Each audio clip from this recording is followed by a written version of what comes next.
Howdy mga kabady, I'm Joven and welcome sa Tricks Body PH. Okay, so muli tayo nagbabalik. So finally, we're back again sa isa na namang APN tricks. Okay, so sa video nga na to mga kabady, may i-share ulit ako sa inyo na isang APN tricks na maaaring makatulong sa inyo upang mapabilis yung internet nyo. And at the same time, may instances pa nga na gumagana to kahit wala kayong load. So free internet guys. Okay, so makinig kayo mabuti. And tapusin nyo yung video guys kasi may special announcement tayo na sasabihin mamaya bago matapos yung video. Pero bago yan guys, kung hindi pa kayo nakasubscribe, please subscribe dito sa ating channel. And don't forget to like, comment, and share. And hit the bell icon para sa mga bagong updates natin dito sa ating channel. Okay, so bago tayo magsimula guys, gusto ko lang humingi ng pasensya sa inyo kasi medyo natagalan tayo sa paggawa or pag-upload ng video tungkol sa APN tricks. Siguro mga 2 months na mahigit nung huli nating upload about APN. So may mga isiningit lang kasi tayo guys ng mga video. So may mga pagawa sa atin ng video and then dagdag income na rin and dagdag ipon para sa pambili natin ng laptop guys kasi sumusuko na talaga yung cellphone ko. Kaya napapansin nyo medyo na madalang na lang tayo mag-upload kasi nahihirapan na ako mag-edit dito sa cellphone ko guys. Sobrang nag-iinit siya pag nag-edit ako sa mga editor dito sa cellphone ko. Okay, so yun yung mga dahilan guys. Okay, so promise babawi tayo pagka nakabili na tayo ng laptop. Okay, so ayun. Okay, so punta na tayo dito sa ating APN tricks tutorial. Okay,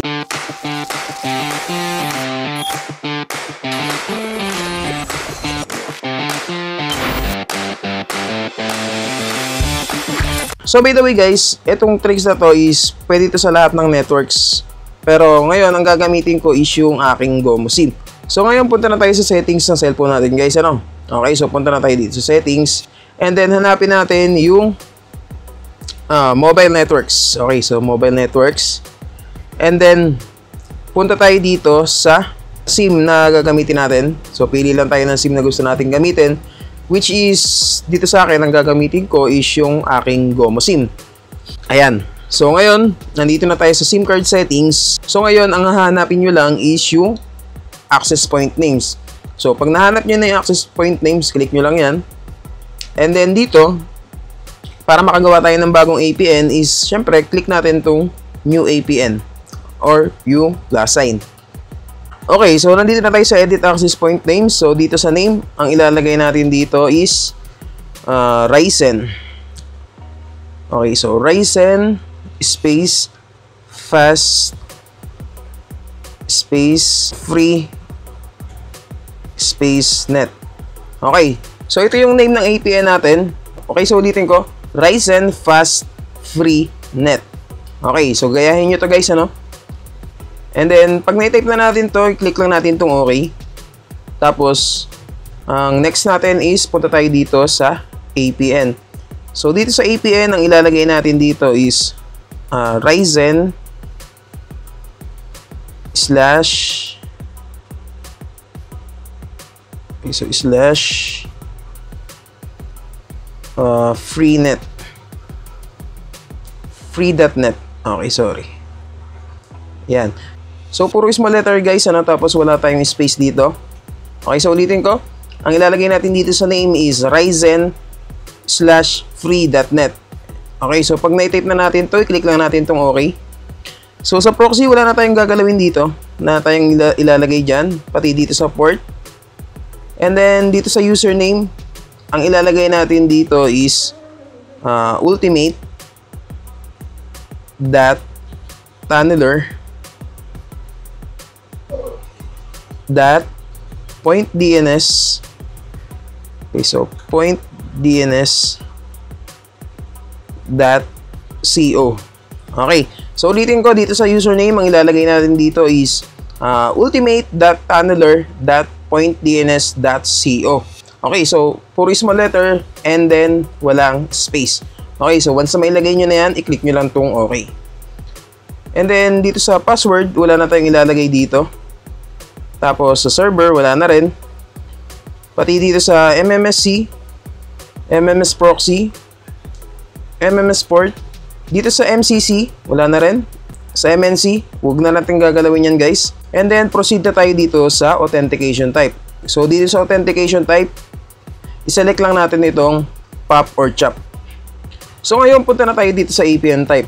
Okay, so bago natin ilagay yung APN type natin guys, huwag kalimutang mag-like and mag-subscribe and hit the bell icon para sa mga bagong video na i-upload natin para updated kayo guys, ano? Okay, so ngayon ilalagay na natin yung APN type natin guys, ano?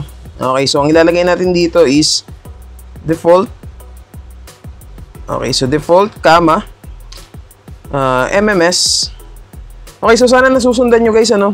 Pasensya na kung medyo mabilis tayo magsalita. Okay, so pwede nyo naman i-pause, tapos i-play nyo pagka okay na. Okay, so anyway, balik tayo. Okay, so comma, tapos SUPL, comma, HRPRI. Okay, so HRPRI, comma ulit, tapos FOTA. Okay, so FOTA, comma, MCX, comma, XCAP. Ayan.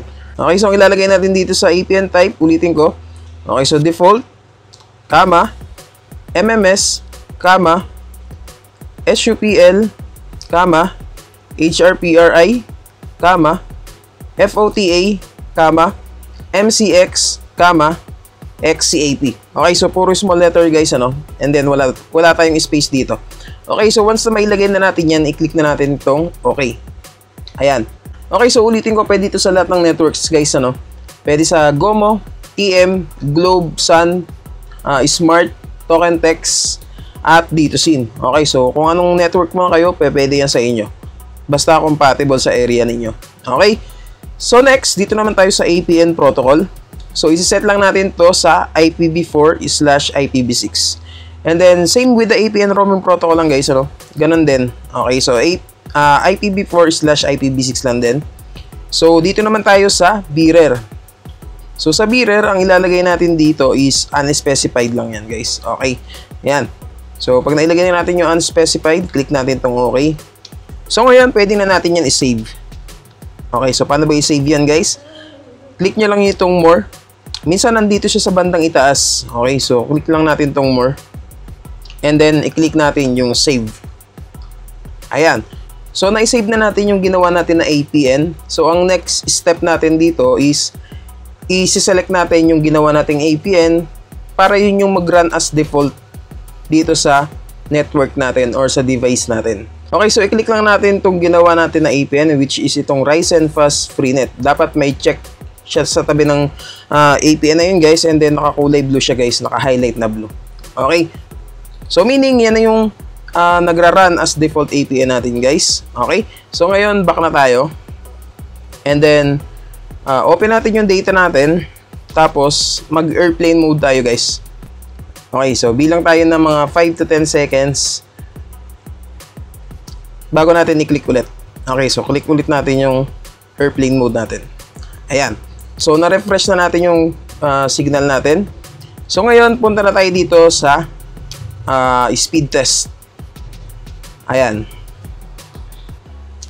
Okay, so, i-click lang natin itong go. So, iti-test natin kung bumilis ba yung internet natin. Okay, so, not now. Ayan. Okay, so, nag-error.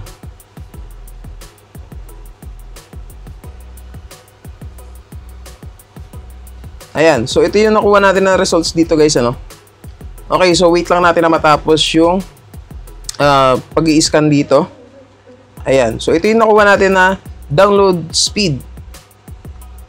Okay, so naka 43.5 Mbps tayo dito. Tapos yung ping natin is 31 ms. Tapos yung jitter natin is 86 ms. Okay, so tapos yung upload speed naman natin is 8.68 Mbps. Okay, so not bad na to guys. Okay, so ngayon sa panahon natin ngayon is maulan and maulap, so pahirapan talaga ng signal. Pero ganito pa rin yung nakuha natin na results. Okay, so pwede siya guys. Okay, so effective tong APN na ginawa natin. Okay, so back na tayo. Ayan. So pwede nyo nang itry ito guys. Okay, so hindi ko naman masubukan, hindi ko maipakita sa inyo na gumana to na walang load kasi may load naman yung SIM na gamit natin. Okay, so i-try nyo na lang din sa inyo guys. I-try nyo kung gumana sa inyo and balitaan nyo ako. And then comment nyo kung saang area kayo para alam ko kung saang area ba ito gumagana. Okay, so ngayon, ito na yung special announcement na sasabihin ko sa inyo guys. Okay, so recently, kaka-reach lang natin or kakakuha lang natin ng 50,000 subscribers natin. So meaning, mamimigay tayo ng 1,000 GCash. Pero sa ano pa siguro natin may pamimigay ito sa second week or third week pa ng July. Kasi gusto ko siyang isabay sa pagbili natin ng laptop guys. Okay? So yun. So paano nga ba kayo makakasali sa giveaways natin guys? So ganito lang yung gagawin nyo. Mag-comment lang kayo ng hashtag kabady. Tapos dugtungan nyo kung bakit kayo yung dapat mapili. Mamimili ako sa lahat ng mga video simula ngayon sa video na to hanggang sa second week ng July. Sa lahat ng video na yun na i-upload ko, mamimili ako doon sa mga comment ninyo kung sino yung deserving or kung sino talaga yung mabibigyan ng 1K GCash giveaways. Okay? Tapos, after natin mamigay nun, every month mamimigay tayo ng 500 GCash. Okay? So, ang gagawin natin, every first upload ko sa kada buwan is magpo-post ako kung sino yung winner. Okay. So, dapat lagi kayong nakatutok dito, lagi kayong naka-like, lagi kayong nagko-comment and share. Tapos, syempre, dapat nakasubscribe kayo dito. Okay? So, every first upload natin, ipo-post ko dito or ipa-flash ko sa screen kung sino yung napili ko. Okay, so pag na-post ko na yung winner, syempre, siguro i-message nyo na lang ako sa FB para ma-verify ko din kung sino kayo at para mahingi ko din yung GCash number ninyo. Okay, so ganun lang yung gagawin natin guys, ano? Okay, so anyway, yun lang naman ngayon sa video na to. Pasensyahan nyo na kung medyo natagalan tayo sa pag-upload. Okay, and sana lagi nyo supportahan itong channel natin, yung mga video natin, kahit hindi about sa APN guys. Okay, so malaking tulong po yun sa atin para makapagtuloy-tuloy tayo dito sa pag-upload natin. Okay, so yun lang naman. So hopefully sana gumana sa inyo tong APN tricks na na-share ko sa inyo. Okay, so promise babawi tayo, no? And ayun, sana natulungan kayo ng video na to. So hanggang dito na lang muna. So muli, ito po si Tricks Buddy PH. So tandaan, daig ng taong matanong, ang taong nagmamarunong. God bless po sa lahat. Yun lang, salamat.